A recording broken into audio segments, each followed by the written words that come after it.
solving mysteries in the night. Chasing shadows, finding answers, shining bright light. No one's left behind in the darkness, all alone. With a heart like a siren, she brings the lost ones home. Silent cries in the dark no longer have to be, for justice wheels keep turning, Granny on the beat. Broken voices find their power, call out hope again. When Granny's crime busters run, no victims left in pain.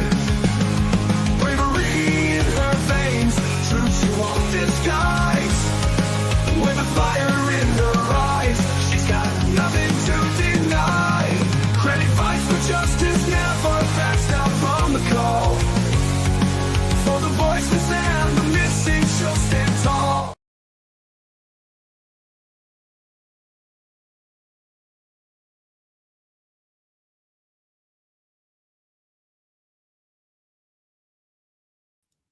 Hello, everybody. How is everyone doing today? Hello, Ginger Girl. Good to see you. Everyone else out in the bushes, good to see you. We are going to go ahead, and we got quite a bit to go over tonight. So we'll start with our spotlight on the missing. We have Desiree Aviana Owens. Went missing today, guys. Last seen in Chesterfield County, Virginia, 15 years old. Desiree was last seen wearing a black bandana, blue hoodie, black shorts, and brown slippers. She has a medical condition that requires medication and may be in need of medical attention. If anybody knows about her disappearance, please call the Chesterfield County Police Department or 911. We need to get our missing kids home. Don't forget, we have Jonathan Wang. I haven't heard anything, although I guess I haven't looked. I know that they were going to be doing a search in the area of 114th Lane Northeast in Kirkland, Washington today. I don't know if they found anything out or not. I'll have to look that up later. I can let you guys know that tomorrow. But Jonathan is 21 years old. He is high functioning autistic, but he presents as a 10-year-old. So he needs to be home with his parents, guys. Let's not forget about our buddy, and we are going to be talking about him in a few minutes. Sebastian Rogers, $500,000 reward for any information leading to, where he might be. The FBI is doing 50,000 of that, and the rest is being put up by dog at night and other individual people. So he has been missing since he was last seen on February 25th, reported missing on February 26th of 2024. So it's been over a year for Sebastian, and we need answers, right? Travis Decker is still on the loose. He is wanted for taking the lives of his 3 little girls. So his charges are 3 counts of first-degree redrum and first-degree kidnapping. He may look like any of the photos here, whether he's clean-shaven, hair all gone, or whether he has long hair and a ponytail with a mustache and a beard. He could look like any of these. He's been on the run for over a month, guys. If you do see him, do not approach. Call 911 immediately. Police are now thinking he might have, taken his own life, but, we don't know. He has extensive training in living in the wilderness. So, anyway, he took the lives of his 3 little girls shown here. We have Peyton, Evelyn, and Olivia seen there with their mom. All right, let's see what everybody's talking about. My goodness. Hello, Lori. Twist and turns. I agree with you. We'll talk about that in a second. Sydney Lee, hello, hello. Prayer Warrior, hello, hello. Chemistry Queen, hello, hello. Um, let's see what else we got. All right. So, all right. So, yes, I'm going to share my screen. We are going to look at what At Night has shared for immediate release. What I'm going to do is just go ahead and do a full screen and even make it a little bigger for you. Is that better? Okay. All right.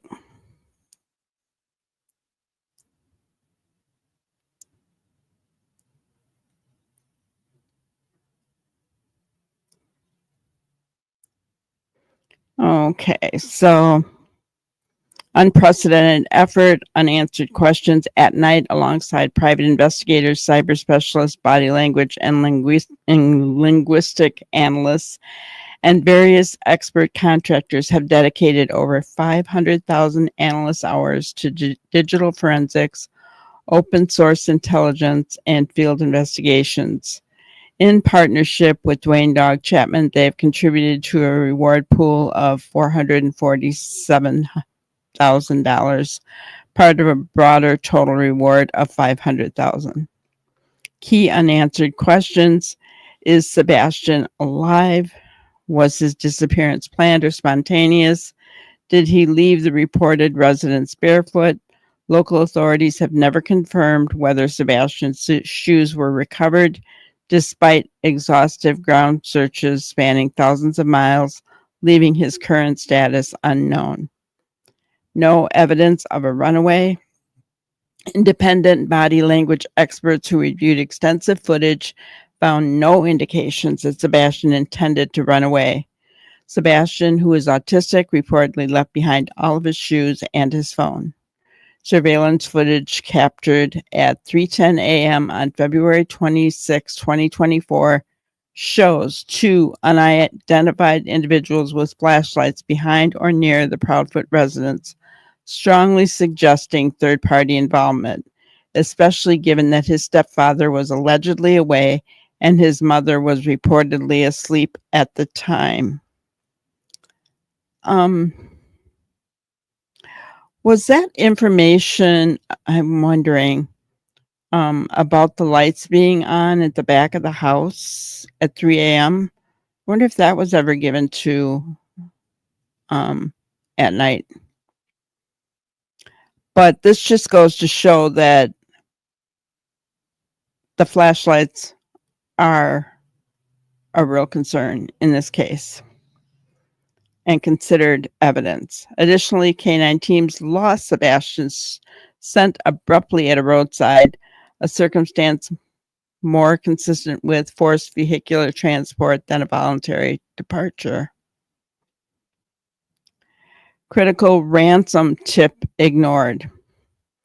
On June 23, 2025, At Night's national tip line received a credible tip involving a $30,000 USDT cryptocurrency ransom demand, a linked digital wallet, and evidence suggesting Sebastian had been trafficked to Cancun, Mexico. Supporting documentation and screenshots indicated the payment would yield proof of life and access to a witness employed at a local hotel. At Night immediately escalated this critical lead to the FBI, Tennessee Bureau of Investigation, National Center for Missing and Exploited Children, and Sumner County Sheriff's Office. Follow-up communications on June 23rd, 24th, and 25th included multiple emails and a call to local authorities. The ransom man explicitly outlined a criminal conspiracy, active threats, ransom demands, and cross-border trafficking, grounds warranting an immediate federal kidnapping investigation. Shockingly, no agency acknowledged or acted upon this lead until a licensed investigator hired by Mr. Rogers, operating near the relevant region, intervened. At Night documented the lack of response in a June 25th memo, warning authorities of the severity of disregarding this federally mandated trafficking tip. Only later that day did local authorities respond, briefly stating, "Consider your tip acknowledged." The tip is being investigated by the FBI. Since then, no further updates, clarifications, or actions have been communicated to At Night or the tip source. The failure to properly investigate poses significant risks. If this tip was fraudulent and At Night prematurely committed reward funds, the capacity to respond to genuine demands is compromised. This unacceptable delay jeopardizes Sebastian's safety. We publicly demand an explanation as to why a credible lead suggesting he may still be alive and in danger was not immediately prioritized. Each day without decisive action increases the risk of permanent loss. Federal authorities must urgently acknowledge, investigate, and transparently report on their handling of this ransom tip. The circumstances indicate kidnapping and international trafficking, crimes covered by 18 USC 1201, with potential application under the Trafficking Victims Protection Act. Immediate FBI intervention is unequivocally necessary. I cannot believe that, guys. That, I don't know. I just cannot believe that, right?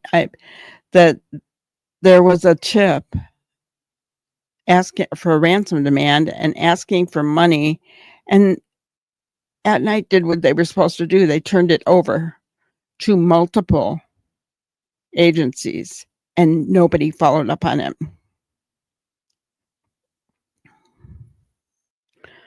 Let's see. Hello, Brenda Joe. Good to see you. So, guys, I am asking everybody to please. Brenda has been pretty ill, and is in quite a bit of pain. So, those of you who are prayer warriors, please, pray for healing for Brenda, that the doctors can figure out why this keeps happening to her. I'm not going to go into what is going on. The Lord knows, right? But those of you who are prayer warriors, if you could keep her in your prayers, we would really appreciate that.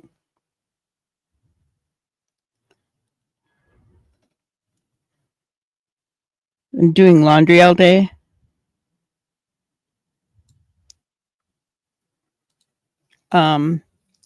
No. They are two separate agencies, but they are collaborating together in the case of Sebastian Rogers. I'll never believe CP was out of town or KP asleep. I don't believe he's been trafficked. Gotcha.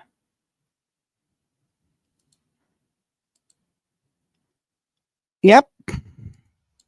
Imagine that, right? Imagine that. All right. So, on April 6, 2025, an anonymous tip labeled the Treehouse Tip was submitted to the Sebastian Rogers Reward tip line, consisting solely of a photo depicting a tent-like hideout with domestic items clearly visible, including a boxed water container and a blanket. Critically, the image prominently displayed an email address presenting an immediate forensic lead, although no metadata such as timestamps, GPS coordinates, or device information were embedded in the photo, likely deliberately removed to anonymize its origin. The visual content itself provided actionable investigative leads. At Night, Creative Intelligence immediately conducted a detailed forensic analysis documented as Exhibit B Treehouse Tip Submission Image Analysis, recommending urgent law enforcement follow-up. This included tracing the email address, analyzing the tent, and surrounding items for potential matches to known locations or missing person cases, and preserving the image as evidence.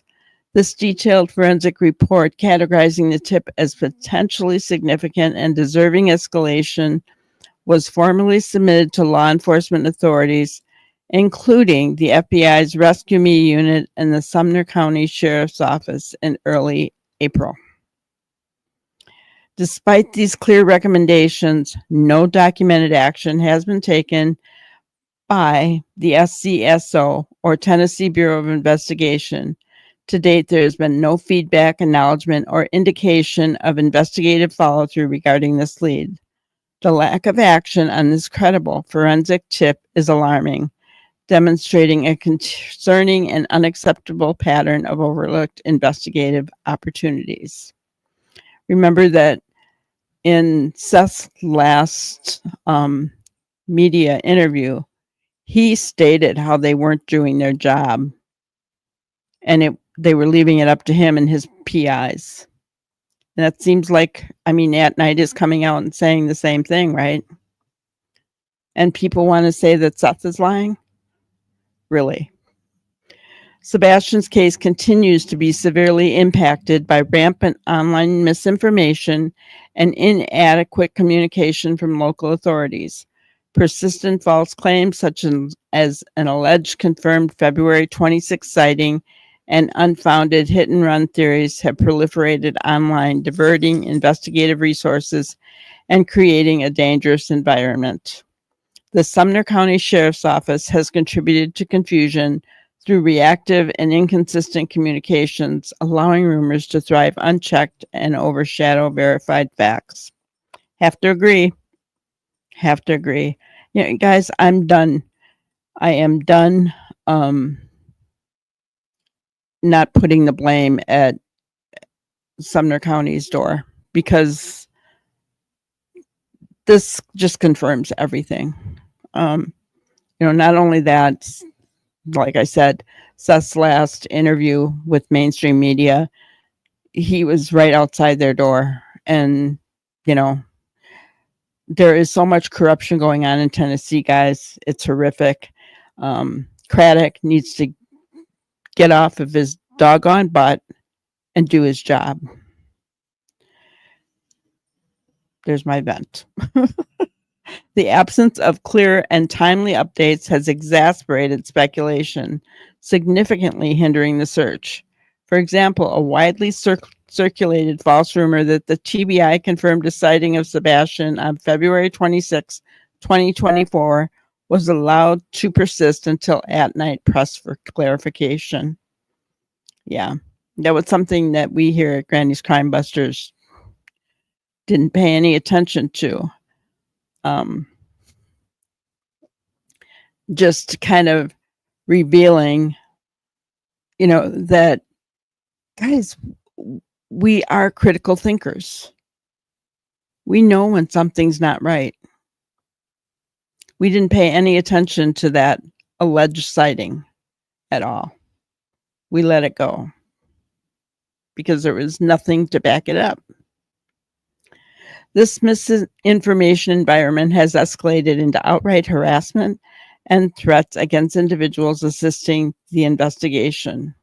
One of the reasons why I don't talk about Sebastian so much anymore, even though I want that young man to be found. He is in my mind, my heart, and my thoughts every day. Volunteers, family members, and At Night personnel have been subjected to doxing, intimidation, and defamatory attacks online. In late 2024, these actions reached an alarming level, including direct death threats, a purported $100,000 bounty placed on At Night's investigative team, and members of Dog the Bounty Hunters group showing up at private residences. That night's legal team also received threatening emails, some of which included photos of their spouses and children. These malicious and coordinated attacks ultimately forced At Night and One World to file for emergency legal relief on behalf of Sebastian's father, Seth Rogers, following the issuance of cease and desist letters and subsequent legal action against those responsible for orchestrating these campaigns. Direct threats have led key volunteer groups such as the United Cajun Navy to withdraw from search efforts after receiving in-person and online death threats. And not only them, but Joe Petito, Gabby Petito's dad, was going to come and talk to Seth online, and he received death threats as well, including against his family. Several at-night contractors and volunteers have similarly exited the investigation for their safety. We unequivocally condemn these actions. No one dedicated to finding a missing child should ever face such obstruction or hostility. I agree. I'll stop here and read your guys' things. Okay.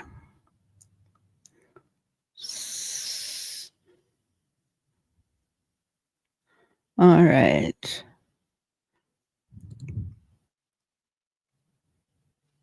Awesome. Thank you, Lori. CP was at the house all weekend that weekend because just not let him work due to his bad attitude. St. Jude's would not let him work due to his bad attitude. Bad attitude. Yeah, he was mad because Sebastian told on him at school what he was doing, and CPS got called and he wasn't allowed to be anywhere around the house, but he did anyway. That man does not have any,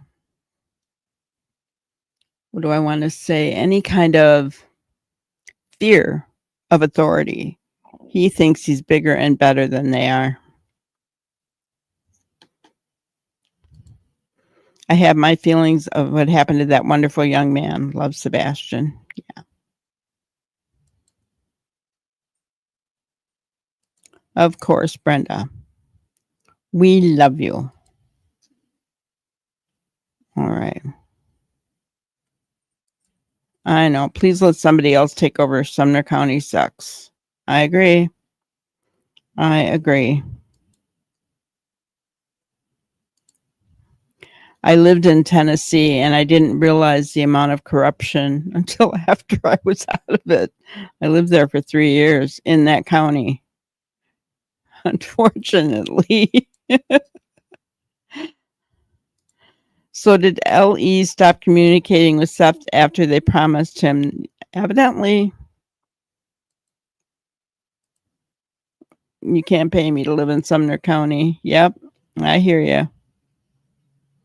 Yeah, the police should have followed that up. Who knows where the heck they are? I've heard they're not even together anymore. That when they do have to show up somewhere, they come in different vehicles because they're not even living in the same place. That's what I heard. Whether that's true or not, I don't know. I hope Sebastian is found soon. I gave listening to that case a long time ago because the adults involved. It is. It's about Sebastian, right? And that's why I stopped talking about it. It's not that I don't care about Sebastian or that I don't want him home. I do. You know, every day I put out a short about Sebastian to keep his name and his face out there. My porch is still lit up green for Sebastian. So, but with all of the threats and the lawsuits and the hate surrounding this case, I didn't want to be a part of it, right? Maybe Tennessee should lose some of their federal funding. Oh, President Trump, do you hear us?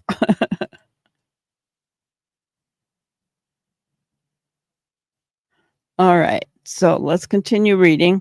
It's quite a long thing, but I think it's important to go over.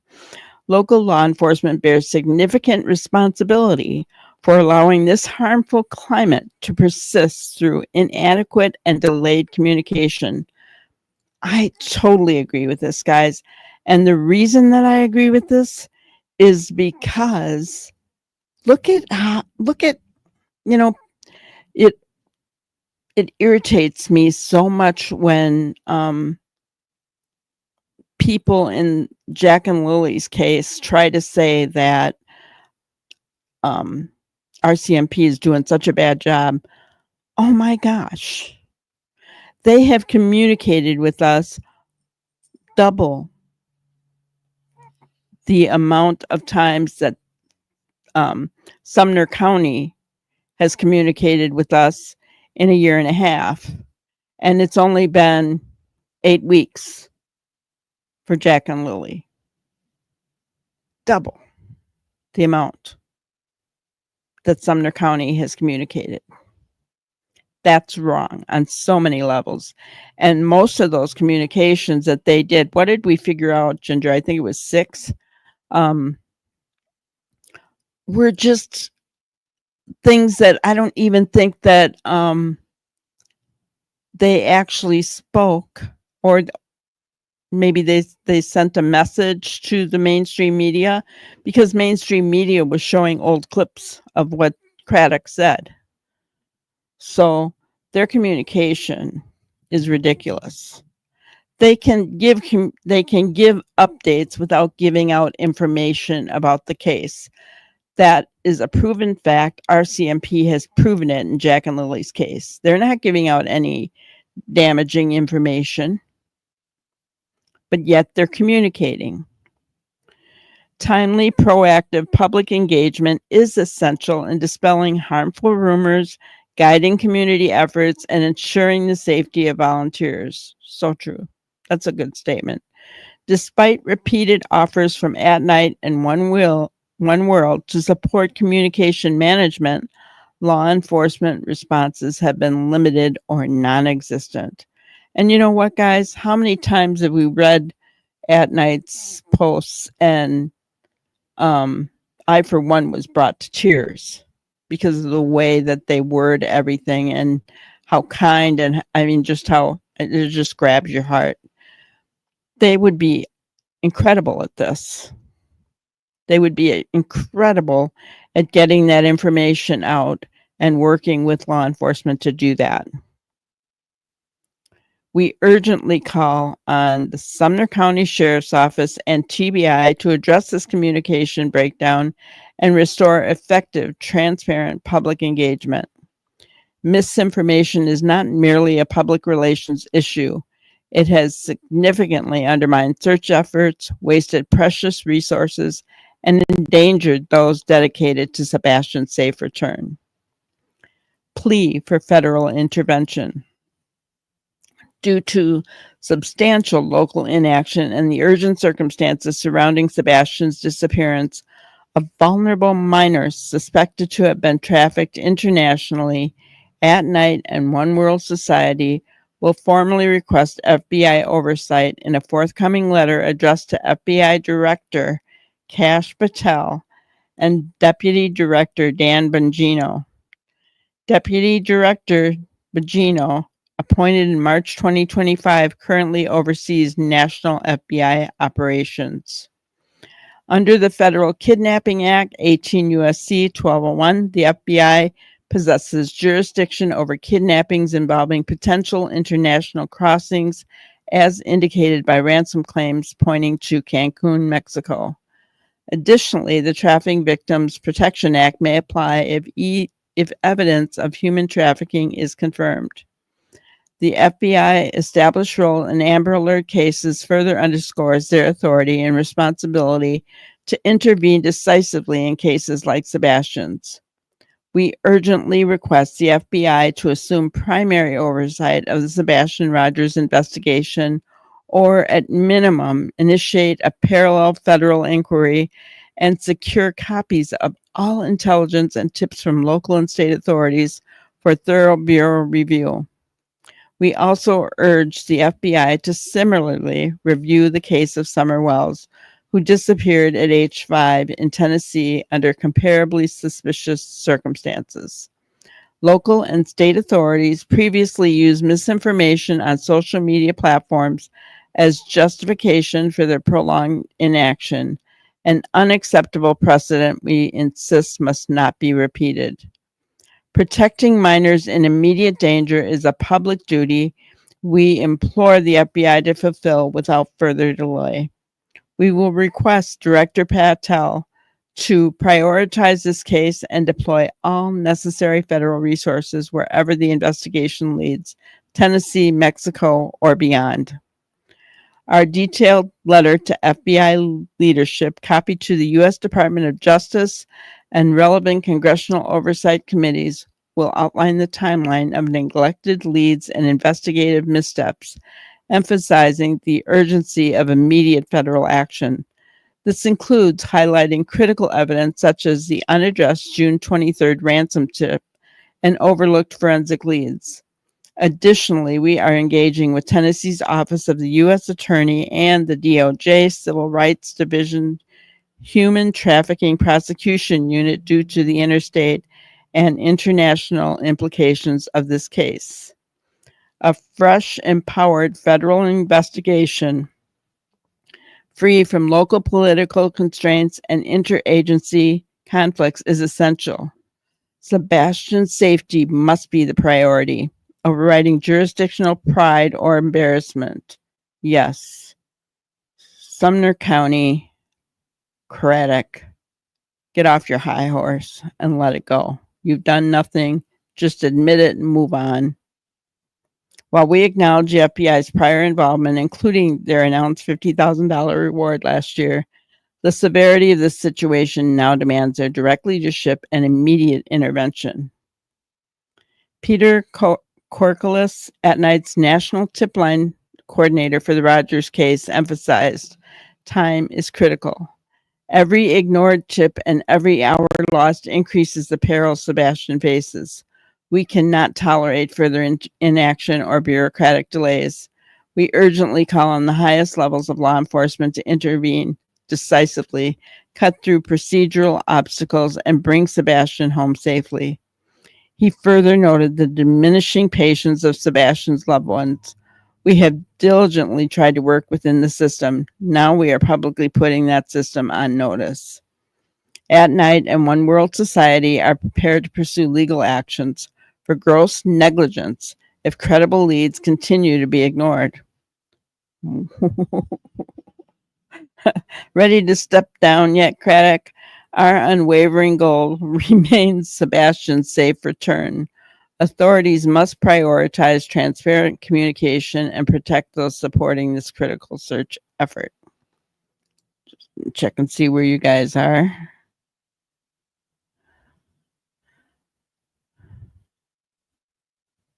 All right, let's see.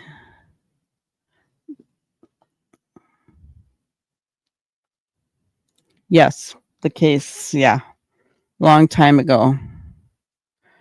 Yeah, Brenda, we call them obstacle channels. They're obstacles in the way of finding Sebastian, right? It sounds like they're going to. Got it right there. At Night and One World Society are prepared to pursue legal actions for gross negligence if credible leads continue to be ignored. I pray this will ensure communication is clear going forward at the very least. Oh, at this point, seriously, SCSO needs to just bow out.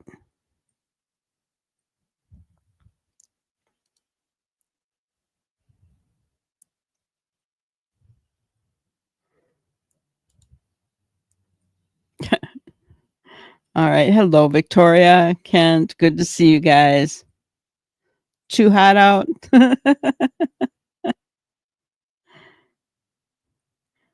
Finished dishes, took pups outside, fed the ducks. Well, hello. I'm so thankful that you're reading this today. I started reading it this morning, but I get frustrated reading things like this because it's so small. Gotcha. I hope so. Or at night's going to do it for him, sounds like. All right. Call to action. Help bring Sebastian home. We urge vigilance and immediate reporting of credible information. Silence risks Sebastian's life. Your anonymous tip could be pivotal.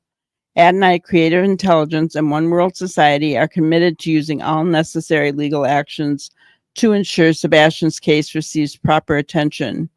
We formally notify all responsible agencies that any further negligence or mishandling of credible evidence resulting in harm to Sebastian will lead to legal action for gross negligence and other relevant civil claims. Whoa.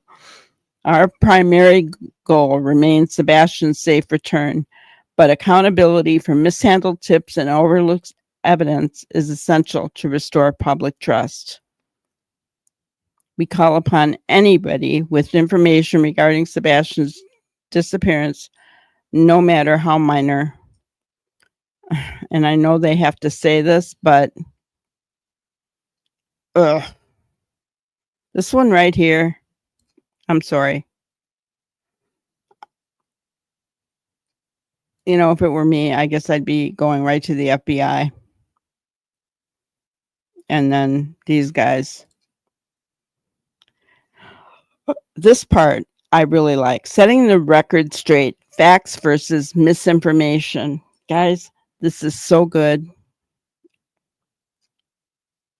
And it just, for those of you who have been here with us from when we started with Sebastian's case over a year ago, you're going to be amazed at how well we have stuck with the facts here at Granny's Crime Busters. I'm proud of all of us. I really am. Fact: all immediate families members, Sebastian's father, Seth Rogers, mother, Katie Proudfoot, and stepfather, Chris Proudfoot, cooperated with law enforcement, including taking polygraph tests. Yeah, that's a fact. They did. They all cooperated. Misinformation. Rumors alleging a parent refused or failed polygraphs are false. Polygraph tests have not implicated family involvement. Okay. Fact: Sebastian was last seen, and that's something we just didn't even talk about, I don't think. We talked about whether they were taken or not, but whether they failed or whether it implicated any kind of involvement, I think all of us here know that polygraphs are not, permissible in a court of law, so I don't take them very seriously. Fact: Sebastian was last seen on February 25th, 2024 at Texas Roadhouse, Hendersonville, Tennessee. No credible sightings have occurred since. We have talked about that. Misinformation. Claims of a TBI confirmed sighting on February 26th are false. Authorities confirmed no sightings past February 25th. He was reported missing on the 26th. We never gave this any kind of credence. Fact: surveillance footage from a neighbor shows two unidentified individuals with flashlights behind the Rogers home at approximately 3:10 a.m. on February 26th. Fact. See that, guys? Flashlights, a fact. Misinformation suggests that Sebastian wandered off alone with evidence indicating an abrupt loss of scent beyond his yard. Yep, we never believed that, did we? Fact: Sebastian's phone was left behind. Investigators found no evidence of planned departure. We also knew that Sebastian's phone was not with him. Misinformation. The theory of an impulsive escape lacks support, especially given Sebastian's routine-oriented nature. Yes, Sebastian would not have done that, and we knew that. Fact: multiple agencies, SCSO, TBI, FBI, are actively involved, supported by a reward fund totaling approximately $500,000 from public and private contributions. Misinformation. Claims suggesting the family rejected external help or that authorities do not intend to find Sebastian are categorically false. Our concerns center on responsiveness, not intent. So what they're saying here is that if people are trying to say that, for example, Craddock doesn't intend to find Sebastian, that's false. He's just not responding in the way that he should, right? Sebastian is a beloved son, grandson, and friend who has autism and may be unable to seek help independently. He wants to come home. At night, Creative Intelligence and One World Society remain resolute in our commitment to bringing Sebastian home and holding accountable anyone obstructing this mission. We will not cease our efforts until every avenue is thoroughly pursued and Sebastian is found safely. But if negligence persists, we will pursue legal accountability without hesitation. A young man's life and future are at stake. Let us all act accordingly, ensuring our collective efforts align with the urgency and moral imperative of this critical search. Anyone who sees Sebastian should not approach, but instead contact authorities immediately. Okay. So there you have it. Let's see what everybody's talking about here.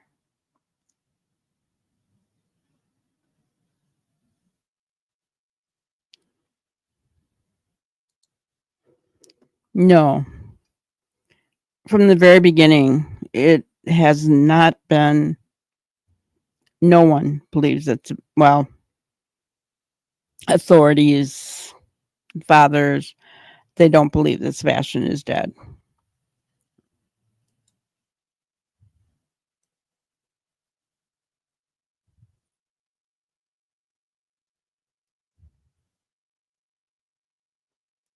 Okay. Fact 25th, the TRH last proof of life. Did he go home? Was he taking trash out? Those shoes at the door were not the ones he wore at TRH, as Seth bought those boots and saw them only. Neural, his tennis shoes were there as well. They clearly said that. Okay. Did he go home? Yes, because he was seen on some kind of dash cam footage that Katie showed law enforcement as they were pulling into the garage. So he was seen going home. Did he take the trash out? We don't know. It was too grainy. So I'm trying to make sure you have the correct facts. Okay. And not only that, this part about you saying, did he get home after TRH? It is a fact that the flashlights were there at 3:10 a.m. It is a fact as well that the lights were on in that home at 3 o'clock in the morning. So he did leave at 3 in the morning, in my opinion.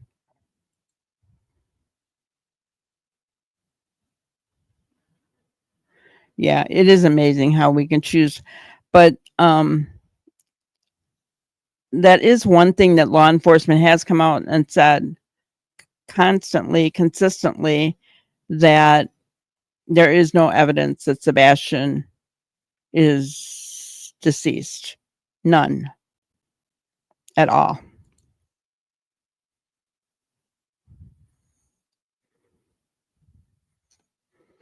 Absolutely, Lori. Absolutely. I did want to, let me see if I can find it really quickly, to go over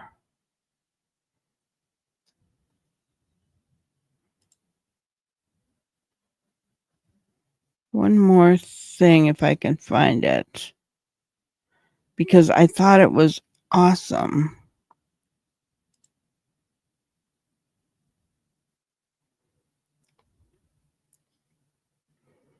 And of course, it's not where I wanted it to be. Let's see.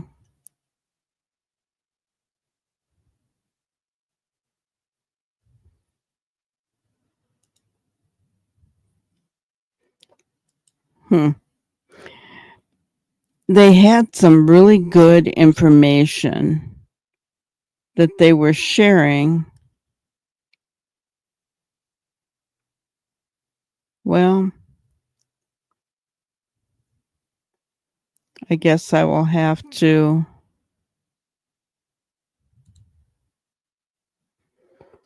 find it and then share it at a later date.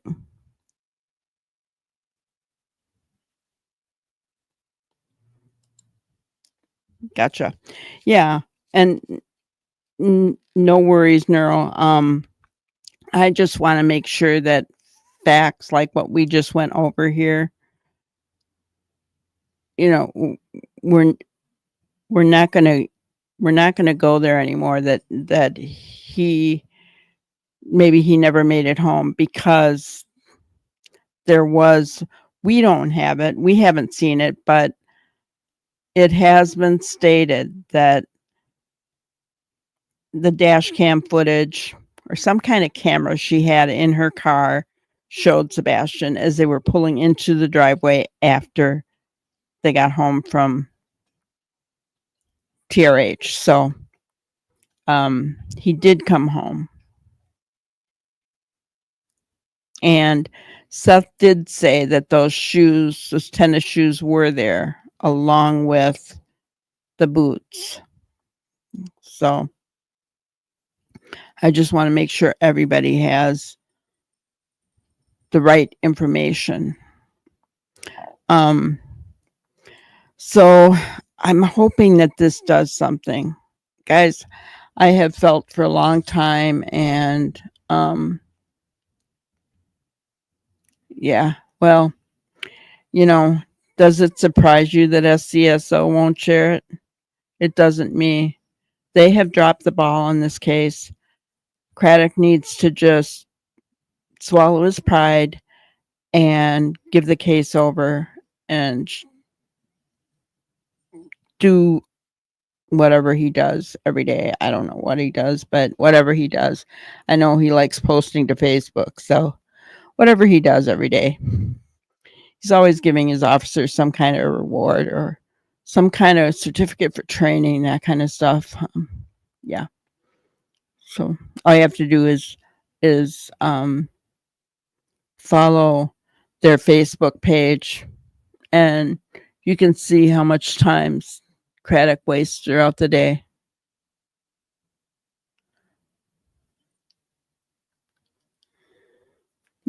Yeah. The shoes he wore at TRH were his new shoes because he outgrew his other ones, and Katie never kept them.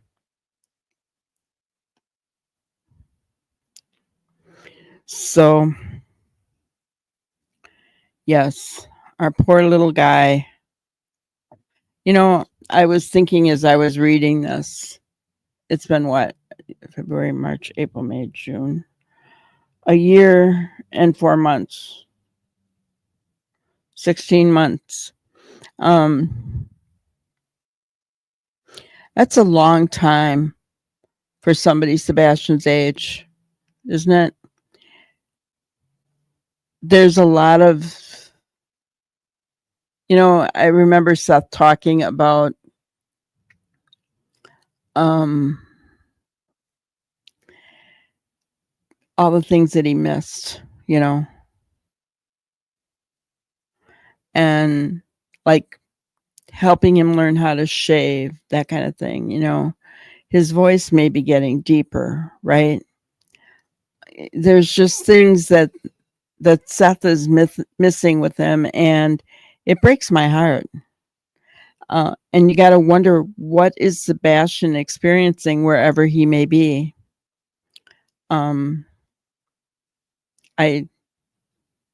Yeah. Hello, Betty. Welcome in. We're happy to have you. Someone need to take it to a higher power, the law there. I agree. And that's what At Night is trying to do.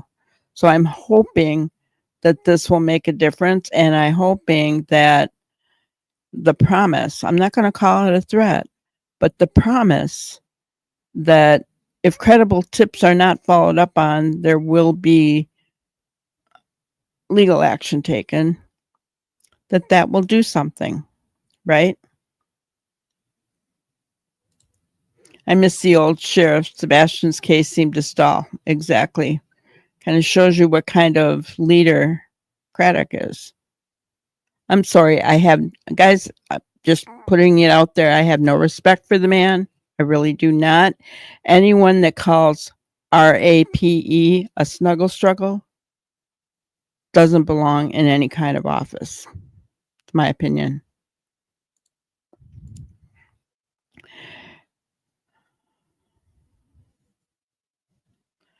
Where does Seth say his tennis shoes were there? No, he has said it many times in different, I couldn't tell you exactly where, but he has said many times that the tennis shoes, all the shoes were there.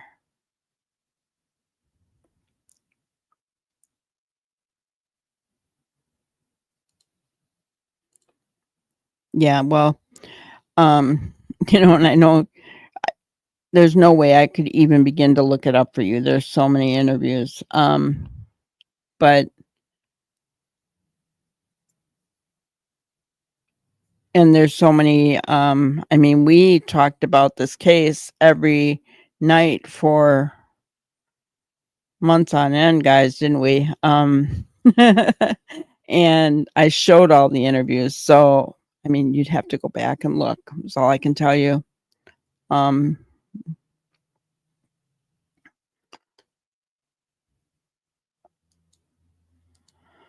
I know Seth said it on another creator's live during an interview. Yeah. Yeah. He said it more than once. I know that he did. Because people kept going on and on about the shoes, right? Here's what I'm going to tell you about the shoes. Is it a big deal if he walked out of the house? Yes, it is a big deal if he walked out, but in my opinion, Sebastian didn't walk out of the house. Sebastian was carried out of the house, and when you're going to go carry a non-responsive child out of a home, are you going to think to put on the shoes first? I don't think so. Right? Yes. And I encourage you guys, this one does have all of the interviews, so that you can go see. Now, if you're actually looking for that one thing, you're going to probably have to watch a couple of them if you're just looking for the shoes thing. But yes. And yeah, it's a lot to pick through. So, you know, the no shoes is what drew you into the case. Gotcha. Well, and I think, what cinched it for me that he did not have any shoes on was the story that Seth told, right? About the fire ants when Sebastian was little. And that made total sense to me because absolutely a child, never mind an autistic child, any child that had an experience barefooted with fire ants is going to be somewhat traumatized by that and is not going to want to go barefoot in the grass again. Right? So that just solidified it for me. I mean, it really did. That just solidified that for me. Now, as far as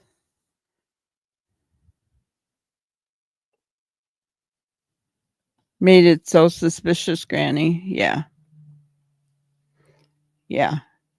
It did.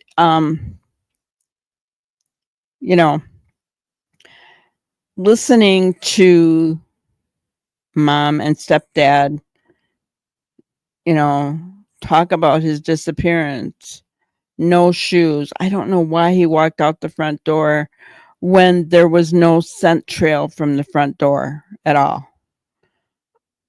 He didn't walk out the front door.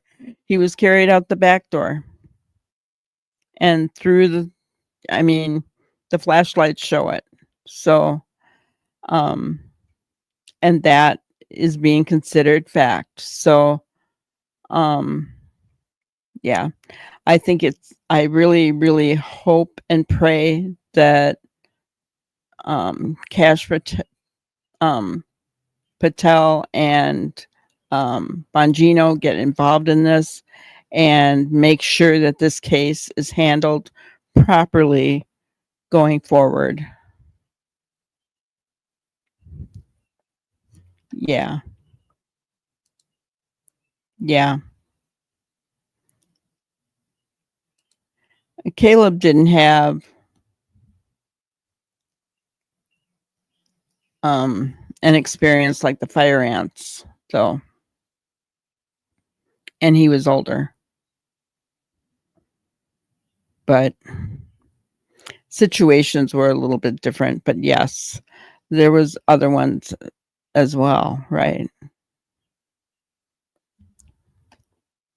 Um they talked about him up here, so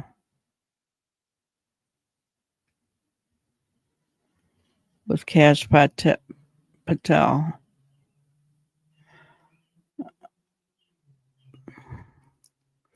Deputy Director Bongino, Dan Bongino, appointed in March 2025, currently oversees national FBI operations. That's who Bongino is. Yes. And yep, Crime Timelines also has Jack and Lily's case. Guys, when I want to find a video or something, this is where I go. Crime Timelines is really good. Very a very smart move to start this and put up all the information for these cases on there. Very good at, putting all the information. Yep, no worries. So, all right. So let's get to Jack and Lily. Not trying to, um, undermine anything with Sebastian because we do care about Sebastian. And I pray that this happens, that this change happens with Cash Patel and Dan Bongino. And if some news comes that way, I will cover it, guys. Yeah. All right. So now this next information that I'm going to show you is it was on Daphne's case files. Okay. The link is in the description, but all I did basically was just take the print screens. So Janie evidently spoke with her through, I believe it's Messenger. Okay.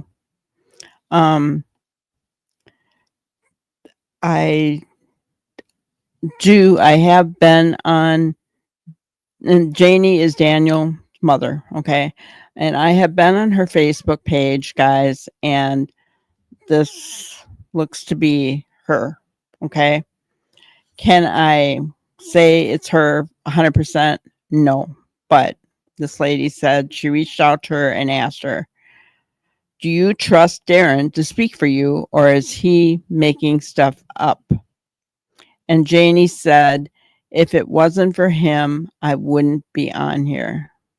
He opened my eyes. Now, what I would have asked is, was Darren correct in saying that you saw Malaya, right? I mean, okay, so she's backing Darren up, that's fine. But I still would have asked her,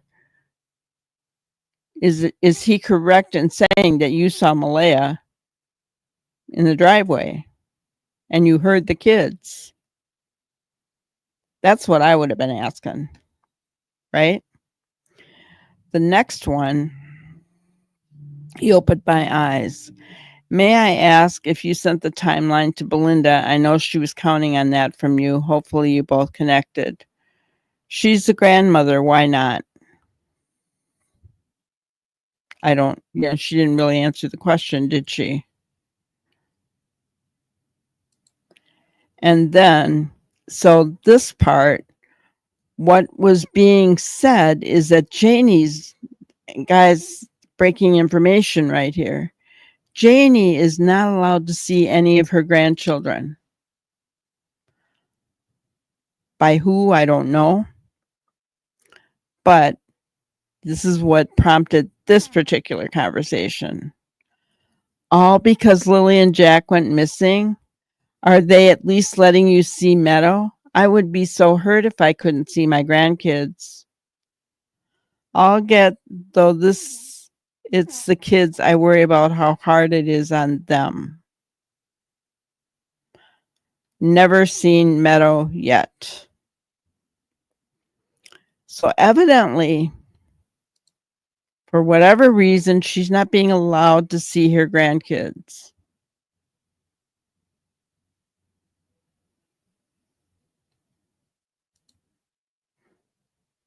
How did he open her eyes when he wasn't there?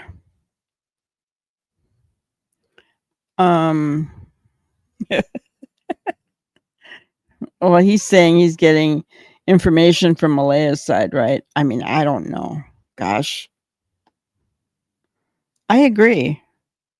And Mr. Yummy just stated that, you know, he's not.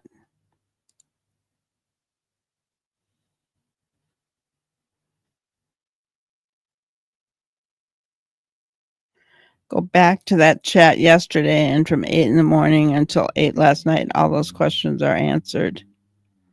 I'm just going off of what I see here, and this was all that was shown. So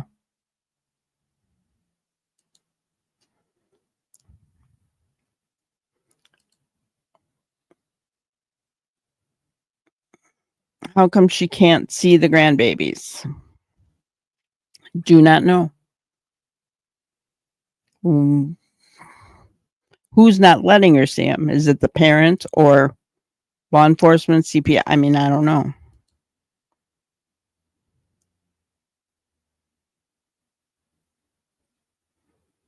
Well, right. Meadow is in CPS custody.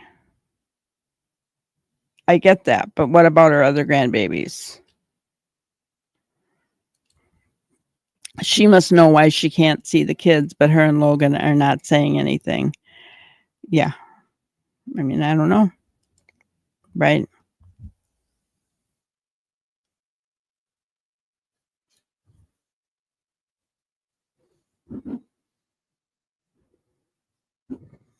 That's a good question. Oh, Janie was in the Facebook chat all day yesterday. So whoever did this one must have only taken a part of that Facebook chat.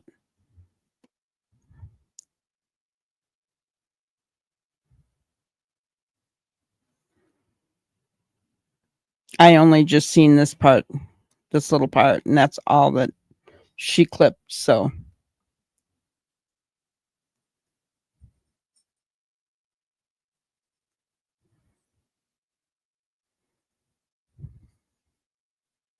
yeah, there are a lot of people who don't do Facebook.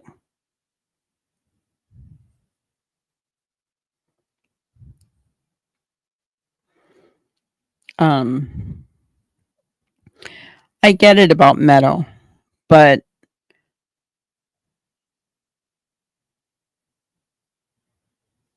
Well, I did. When Darren appeared on social media, did the rest follow?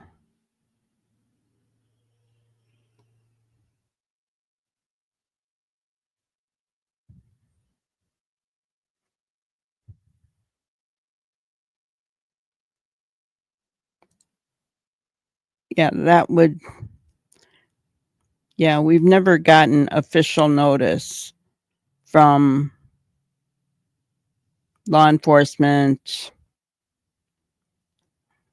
anyone, that Meadow is in CPS custody. We've just been told that by, yeah, see, Virginia, a lot of people don't do Facebook. The only reason I really do Facebook is because I have a lot of extended family that are on it. A lot of cousins. My mom had 10 brothers and sisters, and my dad had 5 brothers and sisters, and they all, almost all, had kids. So I had a lot of cousins growing up, and they're all on Facebook.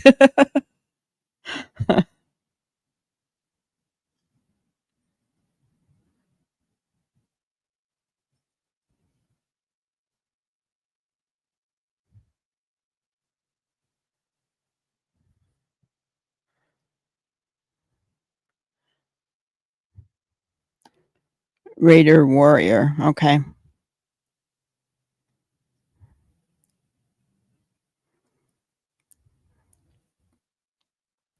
Well,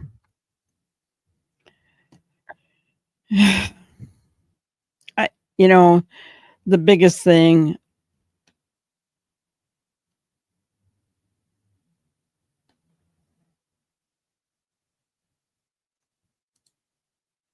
Belinda wouldn't know. Meadow is not her grandbaby. No.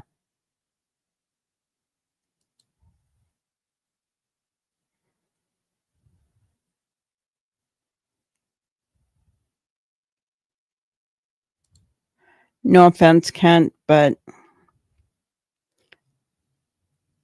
we do not take what Darren has to say as gospel. I'm sorry. I know you're friendly with him, but he's throwing a lot of stuff out there, and I just don't, there's no proof for any of it. So I just cannot. We try to deal with absolute fact here.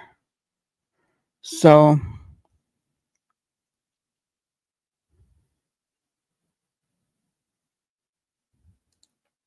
yeah, but she would, no, she would only, it would be hearsay, right? So she wouldn't know for a fact.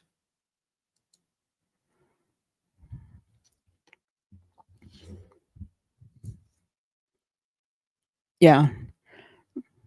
And see, that's something I just, and it's just like with this. I put it up here to give out the information, but I'm not going with it as absolute fact because we don't know that it is. We don't know that it is. Um, there's so much that we don't know in this case, right? There's so many.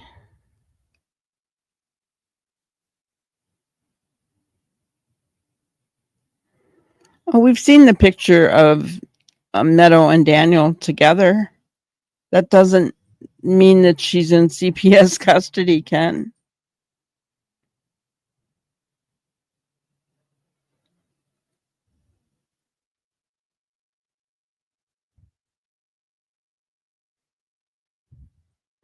And we, with all due respect, we don't bring up other creators in our channel, okay?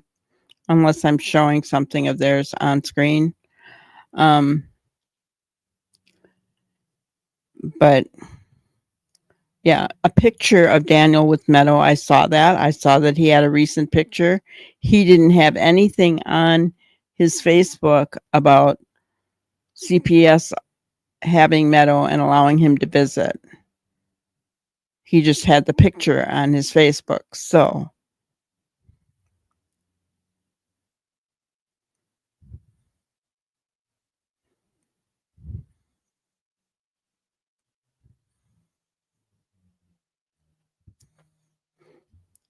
yeah,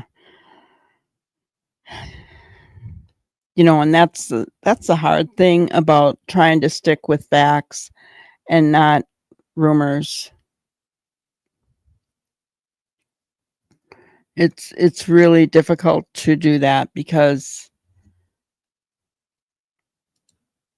you can't believe everything that you hear.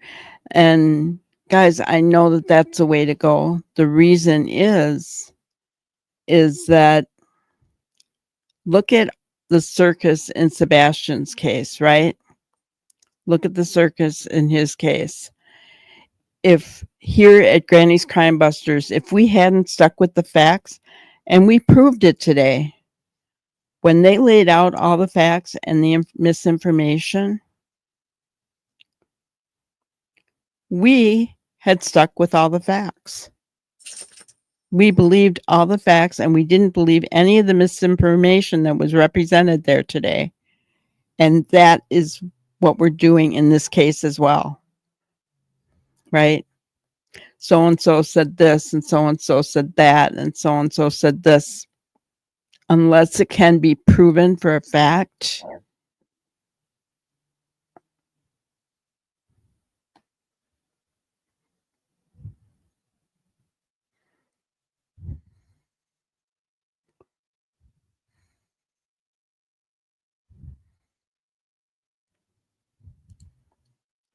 that's a really, really good point, Ginger.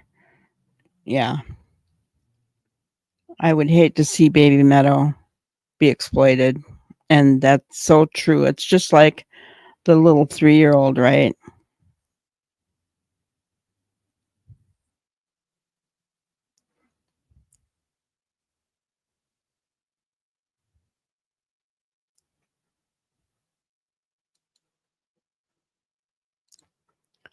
Well, we've all heard that, Betty, right? I mean, everybody's heard that.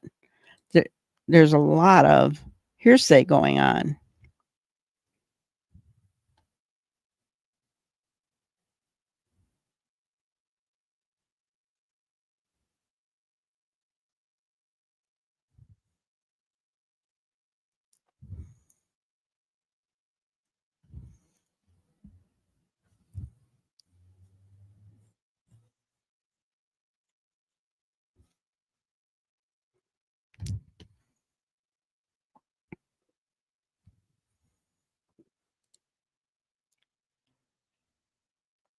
He made statements to the police, which I can tell you that he has because I got them in connection with one of them. And if he went in and reported false information, do you think they wouldn't charge him? I don't know. I don't know. We don't know that he did or he didn't. Exactly. I would love to hear, just like we saw today, fact and misinformation, right? Fact and misinformation. So I would love to hear that from RCMP. That would be incredible. I'm not saying that he is lying, Kent. I'm not saying that at all. I honestly, my take on him is that he's a nice guy, a nice old man, I think, who wants attention. And I think that he also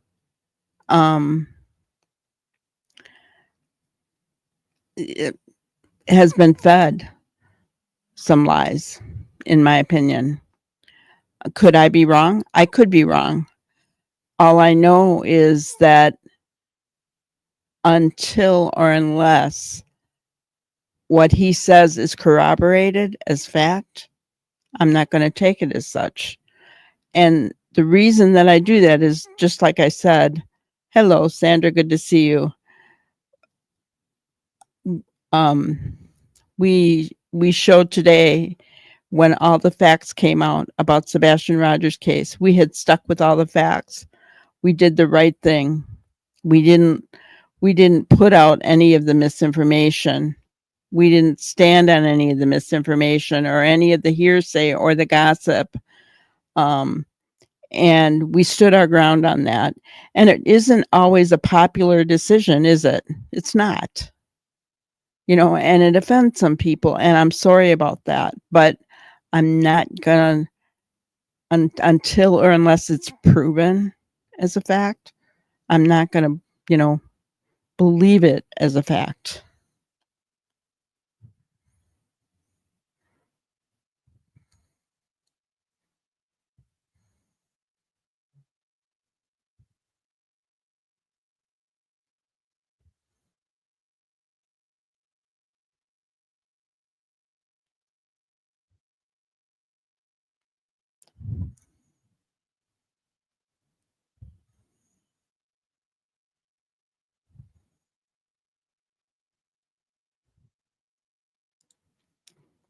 I'm a child care worker and volunteer with the Salvation Army. Just because he was at CPS for visitation just means he's getting supervised visits.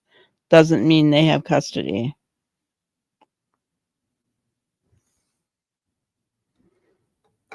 Absolutely, Betty. That's the most important thing. You know, and getting these kids home safe would be wonderful. Do I hope that Darren is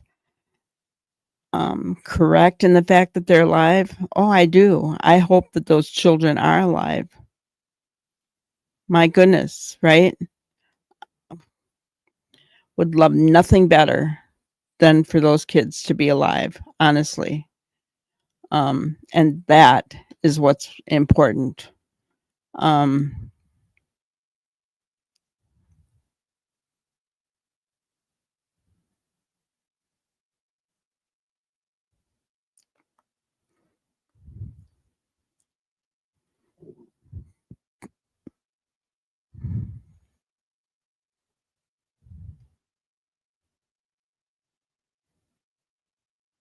and Sandra, you believe you're past that point.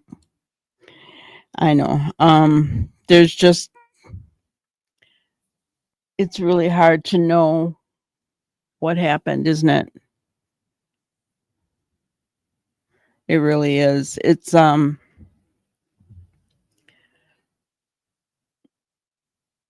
There's so many inconsistencies in Daniel's statements. Even Darren has said that. Um, Malaya isn't speaking, so it's hard to know. Hello, Walla. Good to see you. Good to see you.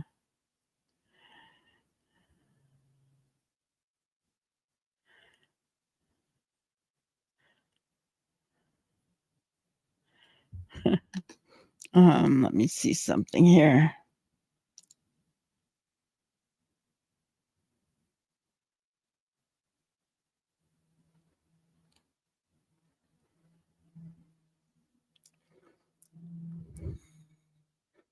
So I'm going to go ahead and share my screen. Not because I really want to share Baby Meadow's face, but just to kind of prove my point that Daniel only put the picture up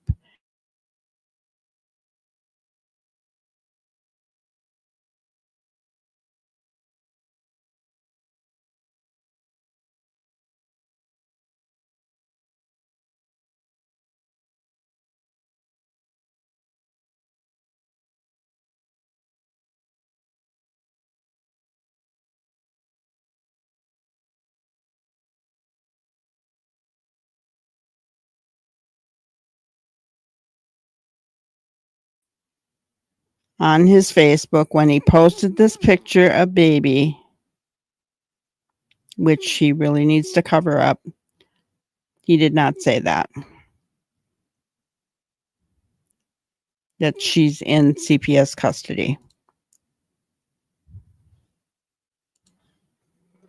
His other kids are in Halifax because the mother moved there. Um,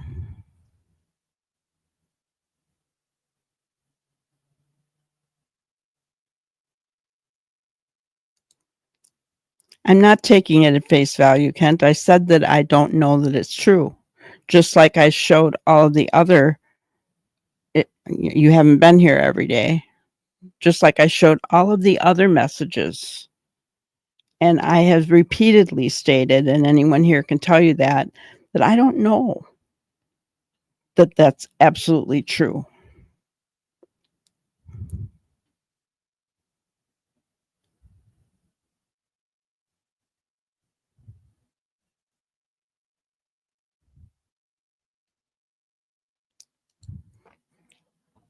When you do true crime, you stick to facts and documentation that backs it up. Hearsay doesn't cut it. It doesn't. Hearsay and rumor can cause lawsuits. We've seen that in Sebastian Rogers' case. And respectfully, guys, I'm just not going to go there. I won't. And I will always tell you when I show something to let you know this is fact, or this is where I found this, and I don't know if it's truth, but here's what's being said. Because I always let you know what's going on, right?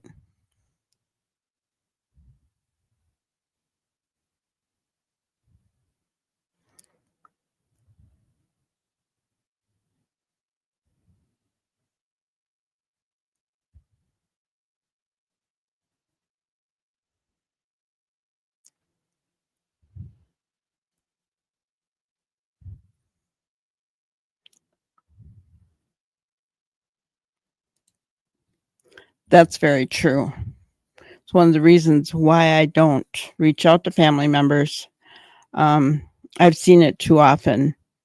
People get biased, and it could lead to trouble. I've seen it lead to trouble, and that's a problem. Always is a problem.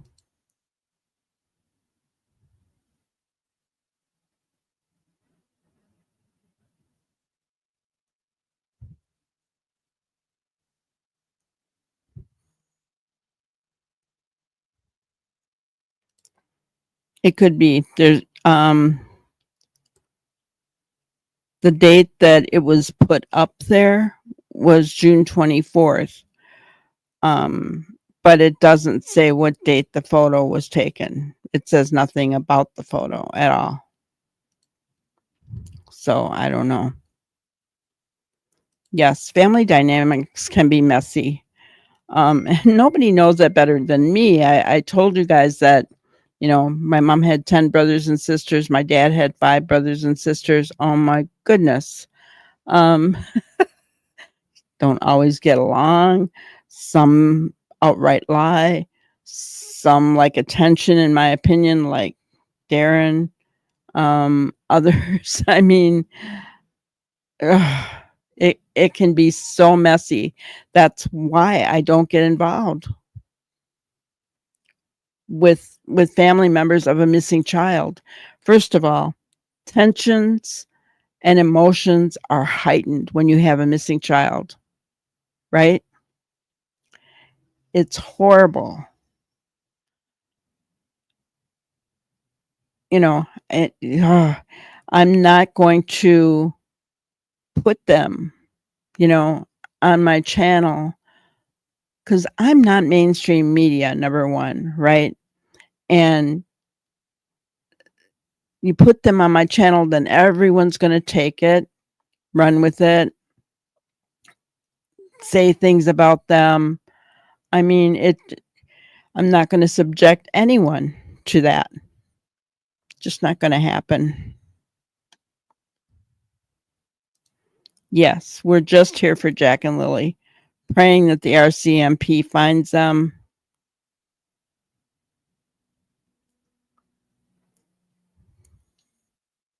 And that they come home,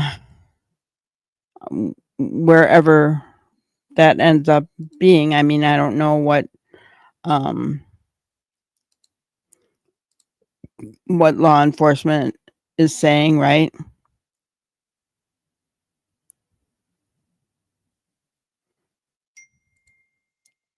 It's a very emotional case. We're all just hoping for the best, but it's been 2 full months now. It's hard to be hopeful at this point. Who would keep the charade going if the children were fine? Yeah. And I don't believe that trafficking is involved in this case, guys. The reason that I don't believe that is because of how little they are. Um, and I understand that doesn't stop traffickers, but how little they are and um, where they live, right? I mean, it's out in the boonies, right? And so, yeah, I don't believe trafficking is a part of it at all. Um, and so you have to wonder what happened, right? Granted, you're doing the right thing, not having anyone. Yeah, I agree. I agree. I mean, don't get me wrong. I've thought about it. I even thought about reaching out to Malaya, honestly. But every time I really start to think about it seriously, and I think, because I think about things before that I do them, guys, honestly. And so I did think about reaching out to Malaya because she hasn't talked to anybody, right? Not that she would talk to me, probably not, right? But I thought about it. But then I thought, when I came back around, like, nope, every single time that's been done, it's caused a problem. And then look what happened. Right after I was thinking that, the stupid picture of her came out, which we don't know if it was that day. I mean, we don't know, right?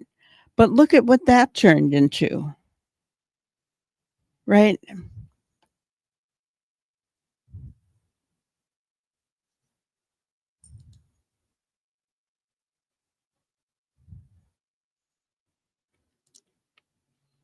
It's ridiculous that it's going on this song one way or the other. I don't understand what you mean by that, Kent. Explain.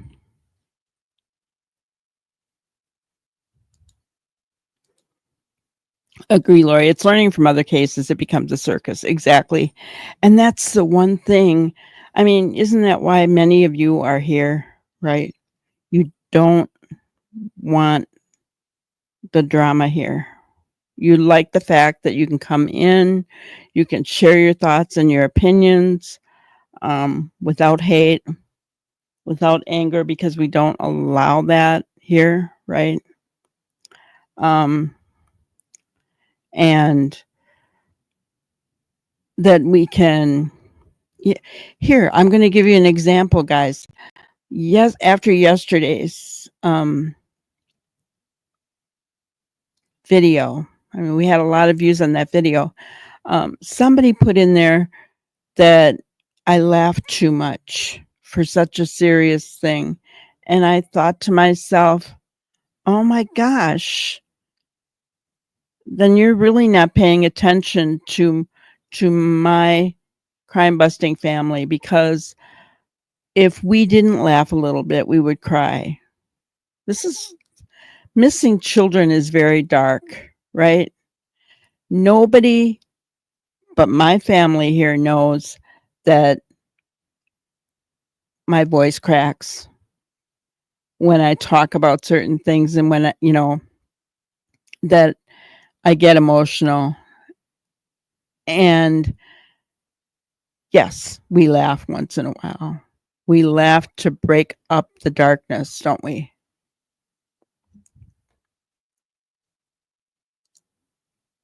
The last thing the RCMP said was no abduction. They also said they would put out an Amber Alert if they learned the children left in a vehicle. That's right. They did say that. They said they could put out an Amber Alert at any time if they thought there was an abduction.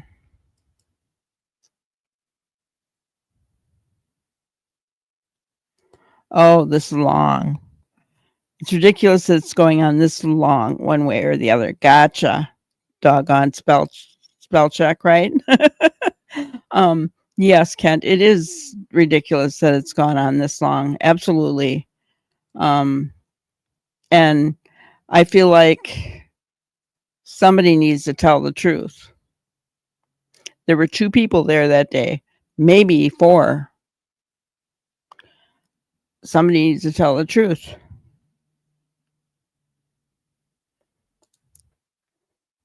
Aw, Neuro, this is a good channel. It's better we can talk together without Tom, Dick, or Harry claiming to be part of the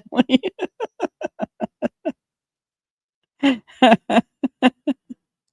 Right? Yes. If the children are fine and alive, if something lethal did happen, then why the conflicting stories? Why all the chatter and drama from family? Someone in that group knows. I agree. And someone in that group is not telling the truth, right? Maybe someone's. Aw. I'm glad, Sandra. Yeah, I deleted that comment, by the way, off that video because um and that's just the thing, guys.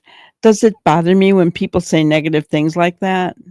Yes, but here's the thing.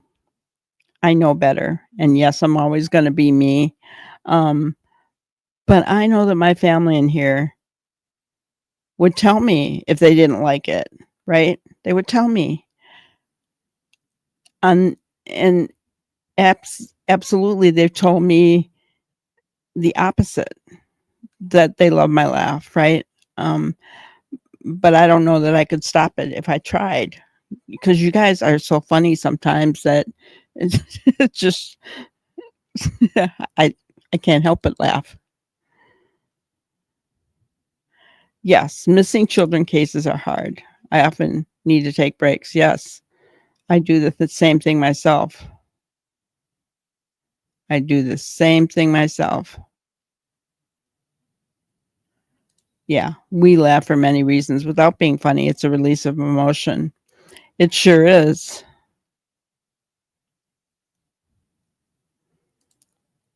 I agree with you, Lori. I think all of them that were living there at that time knew what happened. If it's like we said, if Darren was saying the right thing, and if Janie really did see Malaya at the end of the driveway, um, I mean, what all happened, right? And now we find out that there were allegedly 2 confrontations that day. I mean, I don't know. Like, how do you have here's my question. You've got law enforcement there who are giving you briefings, right? How do you end up having 2 confrontations about missing children? How does that happen?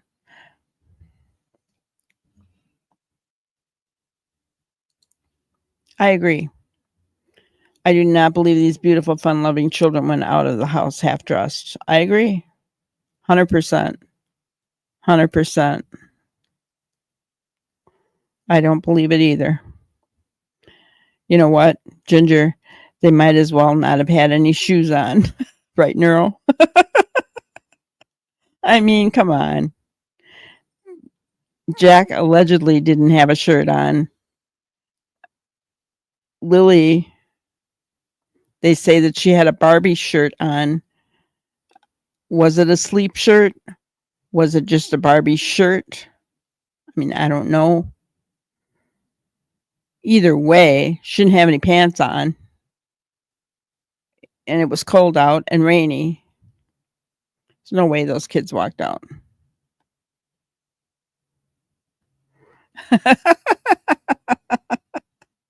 Now you're making me laugh, Sandra. There will be no laughing, no joy around here.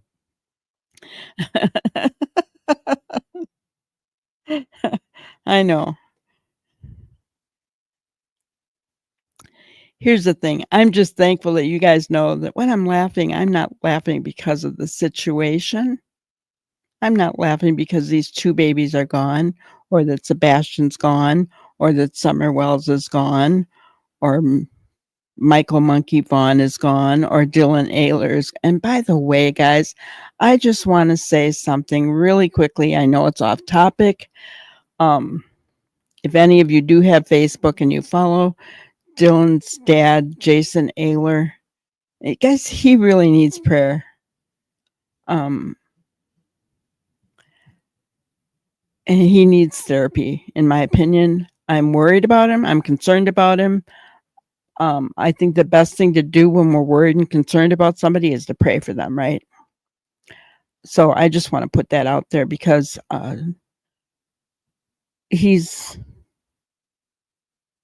um, he's going through a really difficult time. That's all I can say right now. I just sad, sad, sad.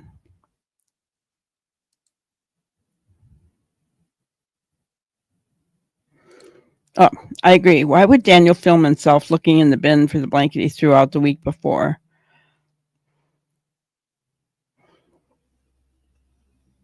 Did the police took that blanket, I'm assuming.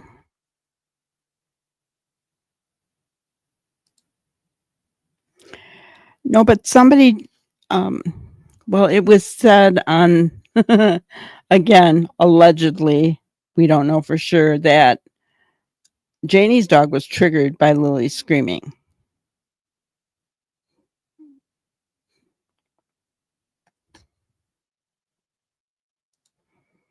But anyway, about the blanket, um, I'm curious.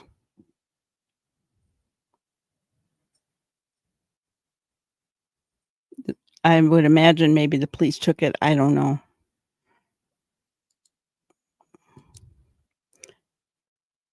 Daniel and his family are using Malaya's silence as a weapon because of their fear of the truth. Could be.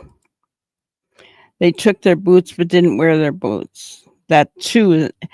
Yes. Was that leakage, guys? Here goes our statement analysis. Daniel said they took their boots. He didn't say they were wearing their boots. Now you tell me a 6-year-old and a 4-year-old are going to go outside taking their boots and their backpack, but they're barefooted and they went off into the woods on a cold and rainy day. Makes a lot of sense, doesn't it? Apparently, a bear ripped open the garbage, but Daniel had to open the garbage and search and film.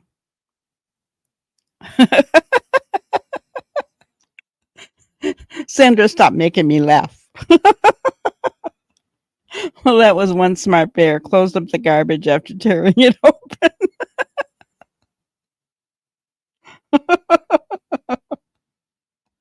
Oh my God. You know what? It was probably a raccoon. A bear.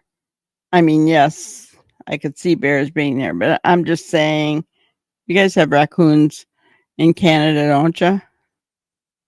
You really?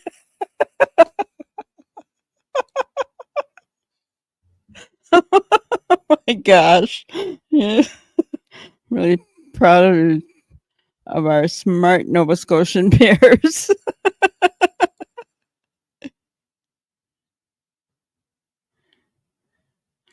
You have Facebook, but basically use it for your true crime and missing. Me too, prayer warrior. That's basically what I use it for. Mostly that. And to just stay in touch with all my cousins. Um, but yes, I use it mostly for true crime.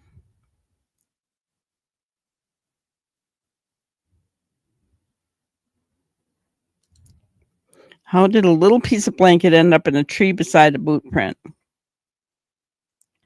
My opinion, it was put there when Daniel left that morning.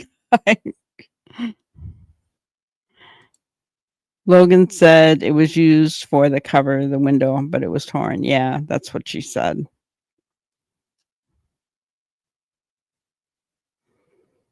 Yep, took their boots. She didn't wear them.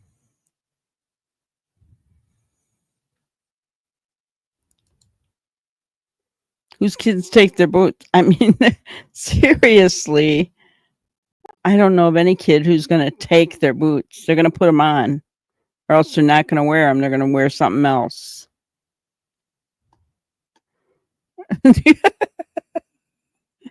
If Yogi Bears.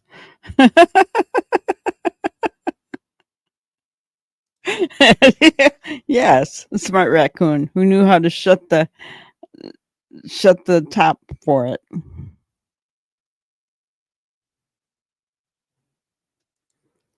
Now, how does Logan Honey know anything about this blanket? Well, she said she watched Daniel. She was there when Daniel was filming it in the garbage can, and she thought his brother was with them. Why he felt the need to film. That's why she was arguing with Cheryl about the blanket not being on the railing. I mean, she really literally went off on Cheryl about that it was in the garbage because she saw Daniel filming as he went through the garbage for the blanket.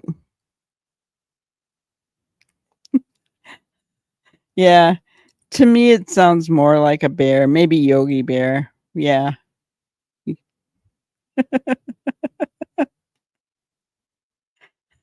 I mean, raccoons probably couldn't shut the top, right? Bears, they're smart. They're going to do that. What tools and materials were used to build fences and fill potholes? Also, why did Janie cancel her night with her boyfriend? Yeah. What happened there?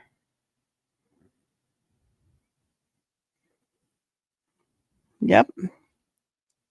And Malaya didn't know that she did, allegedly. Right?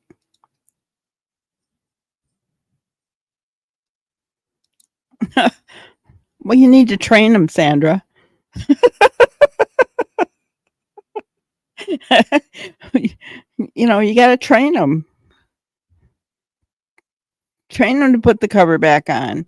I think it might be a little bit difficult for them to figure out how to tie it back. I'm just saying, but I think you could train them to put the cover back on, right?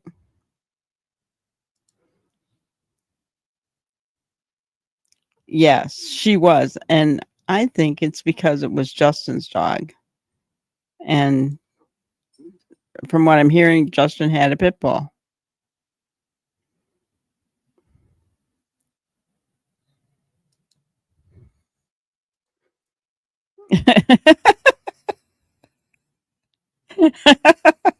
Yogi kept the picnic basket and left the blanket.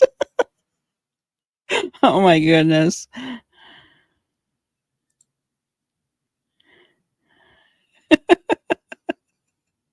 You guys. Oh my gosh.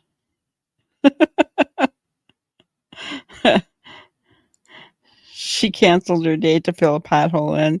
What an excuse. Isn't that true? I got to fill in potholes tonight. Want to come help me? I got potholes to fill in. Or are you going to help Daniel work on the fence? Yeah, that scares me too. And um, because I keep going back to something happened with them. I could be totally wrong, but I don't think Malaya had anybody take those kids. Um, I just Gosh, and guys, I am not one that likes to think that something bad happened right from the get go, right? Especially when there's little babies involved here, I don't like that. I don't like thinking that. But in this case, uh,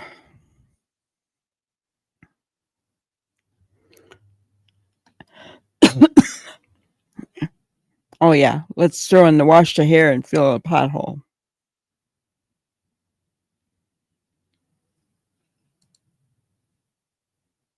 He probably knew she was filling in the potholes, but here's my thing. What happened? Why was she filling in potholes? Is there DNA under there? Blood evidence?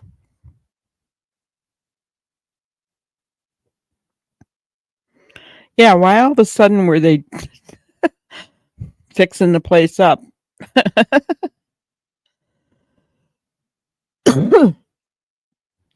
Yeah, it is a terrifying thought. And the reason that I say that is because um,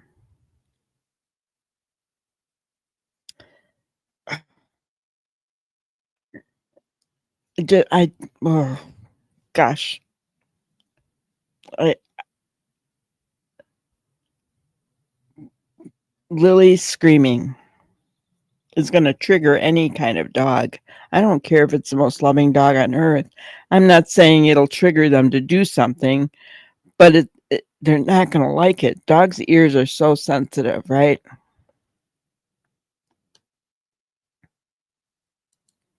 I heard he was using chicken wire, but his chickens were seen roaming freely.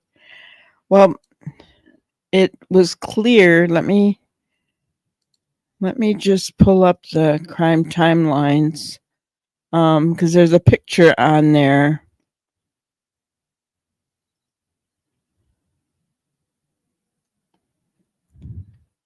Let's see if I can find it. Well, actually, Ginger shared that earlier, didn't she? Let me see if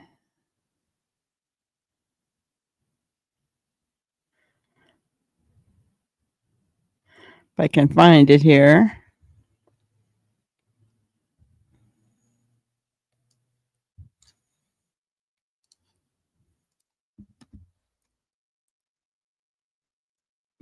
Okay. Share my screen.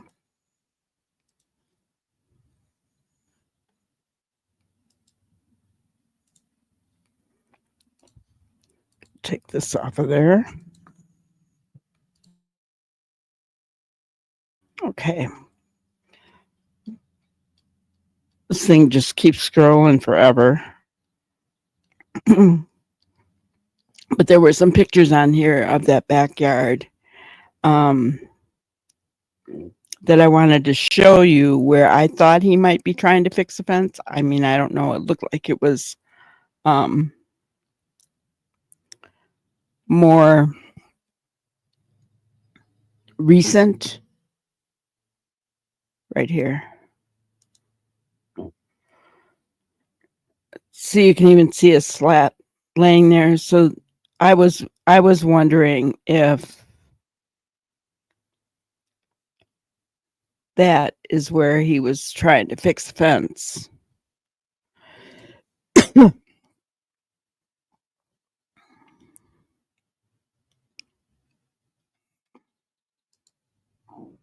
I tried to make it bigger, but it won't. Cover up, cover up. I know. Yeah.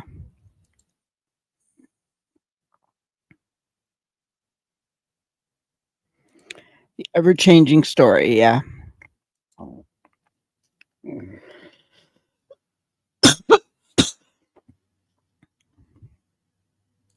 Yeah. Lacey flips out when children are around too.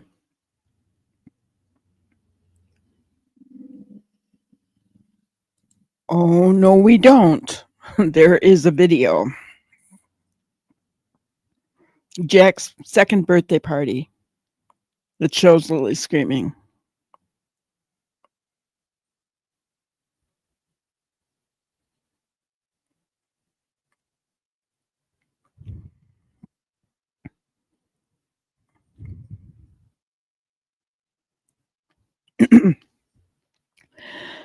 That video of Lily screaming, in my opinion, that's not a one-off. You children who do that, no, that's not a one-off in my opinion.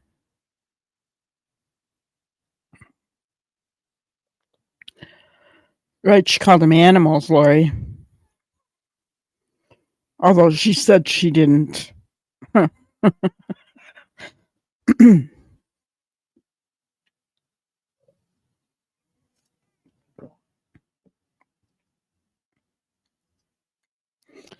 The dispatch said the children were last seen at 8 a.m., so the timeline is changed. The children left at 6:18 a.m.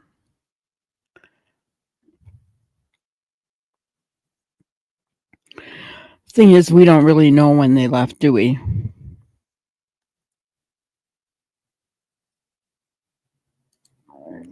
Yes, he did a good analysis on the comments on Lily screaming. He's had a couple more videos come out, guys. I thought we would go over. They've been very interesting. I even said to Ginger, "Has he been listening?" Because, yeah, everything that we talked about. Logan only met Malaya once the day the kids vanished, so she can't say zilch on the kids. That's very true. That's very true. And I'm not going by what she said. I'm going by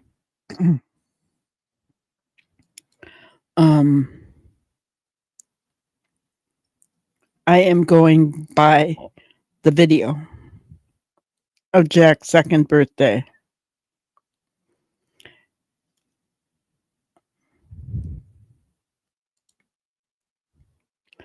Well, Daniel said he saw Lily. Janie allegedly said that she heard Lily and Jack, but only saw Malaya and Meadow in the driveway.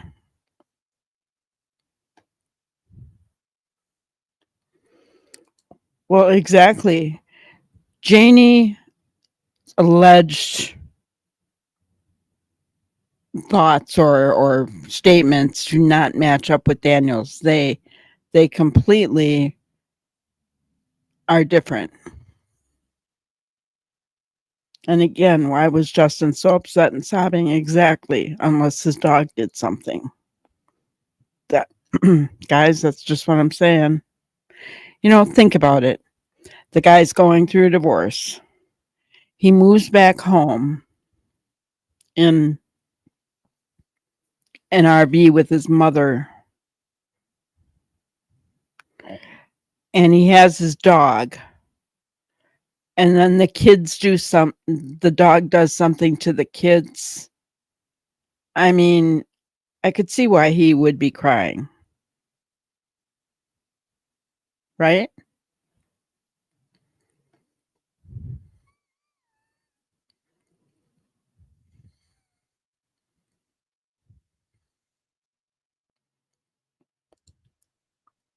Yeah, she sure got out of there pretty quickly after the topic of a dog came up.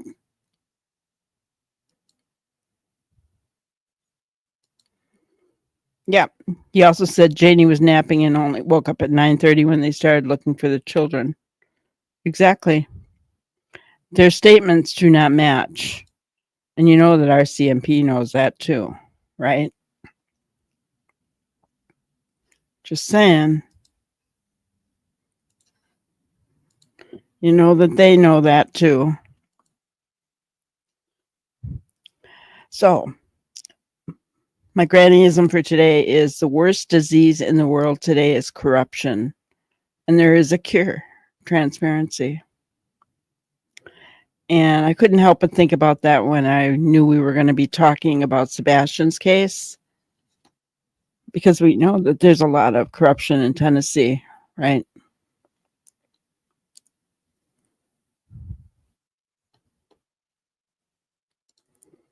How did Janie hear the kids after she made out they left approximately 6:10 a.m.?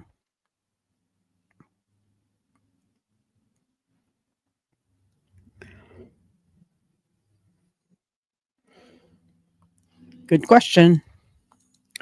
Maybe the kids were outside and wandered into Janie's, and Janie let the dog out, not knowing the kids were out, and was the dog put back in and cleaned up? Could be.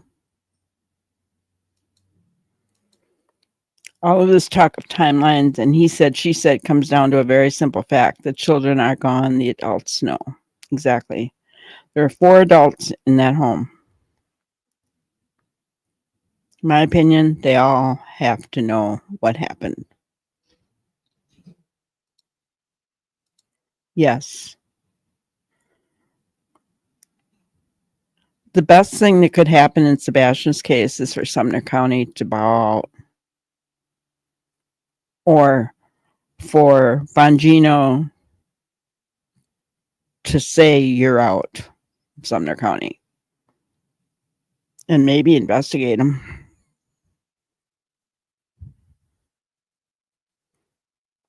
That's my opinion. But that's all I got for tonight, guys. Appreciate each and every one of you being here, and thanks for the laughs. You guys are awesome. Please, please, please hit the like button on your way out, and we will see you tomorrow night. Have a great night. Thank you for watching another episode of Granny's Crime Busters. We really appreciate each and every one of you. Don't forget to subscribe and like and even share the content. You can follow us on any of our other social media platforms at YouTube, Twitter, Instagram, Facebook, and TikTok. We really appreciate you guys, and you can also email us at granniescrimebusters@gmail.com. Thank you so much, and we will see you on the next one. Thanks, guys.